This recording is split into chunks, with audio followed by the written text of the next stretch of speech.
இன்றே டவுன்லோட் செய்து உங்கள் ஃபேவரட் ஷோக்களை என்ஜாய் பண்ணுங்க. ஆளுக்கு மிரட்டுறதுனால எதுவும் நடக்க போறது இல்ல. நாங்க கோர்ட்ல இருந்து ஆர்டர் வாங்கிட்டு வந்திருக்கோம். இவங்களுக்கு சேர வேண்டியதை நீங்க கொடுத்துதான் ஆகணும். அவங்க தான் நியாயமா இருக்காங்கல்ல. இவங்க தங்கச்சிக்கு சேர வேண்டிய சொத்தை பிரிச்சு கொடுத்துறேன்னு சொல்றாங்கல்ல. தயவு செஞ்சு ஒத்துக்கோங்க. இல்லனா இதுக்கு மேலயும் காம்ப்ளிகேட் ஆயிடும். யாரு வீட்டு சொத்தை யாரு பிரிக்கிறது? எங்க வீட்டு சொத்தை பிரிக்கிறதுக்கு நீ என்ன நாட்டாம? இது அத்தனையும் என் அண்ணன் உழைப்புல சம்பாதிச்சது. உன்ன மாதிரி ஊர் சொத்தை ஏமாத்தி வாங்க. திரும்ப திரும்ப அதையே சொல்லிட்டு இருக்கீங்க.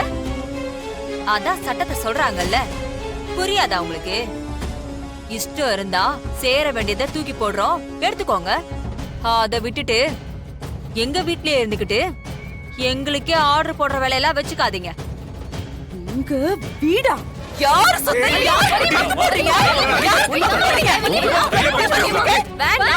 உன்னால வருது? பொம்பளை பிள்ளைய பெத்து வளர்த்து வச்சிருக்க. நல்லதை சொல்லி வளர்க்காம பகையை ஊட்டி வளர்த்து வச்சிருக்க. இது வளர்ந்து என் குடும்பத்தை அந்தலி சுந்தலி ஆக்கிட்டு இருக்கு.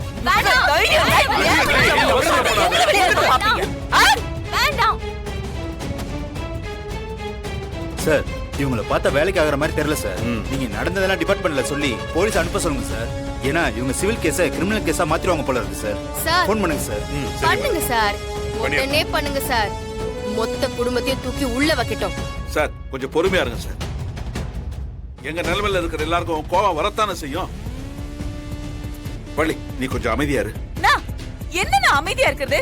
நமக்கு யாரு இவங்க சொல்றேன்ல, அமைதியா இரு. சரிங்க சார், நீங்க அந்த பாக பிரிவினை ஆரம்பிங்க. இப்படி எல்லாத்துக்கும் தலையாட்டிட்டு இருந்தோம்னா நம்மள மொத்தமா மொட்டை அடிச்சுட்டு தான் போவாங்க.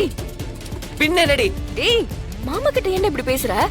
இல்ல, எனக்கு புரியல. நான் பேசுனது ஏதாவது தப்பா? மர தப்பு நடந்துருச்சு. அதை எப்படி சரி பண்றதுதான் யோசிக்கணும். இப்போ நாம ஏதாவது கோவப்பட்டு கத்தணும்னு வச்சுக்கோ, அவ அதை அவளுக்கு சாதகமா பயன்படுத்திக்கலான்னு யோசிப்பா. ஐயோ,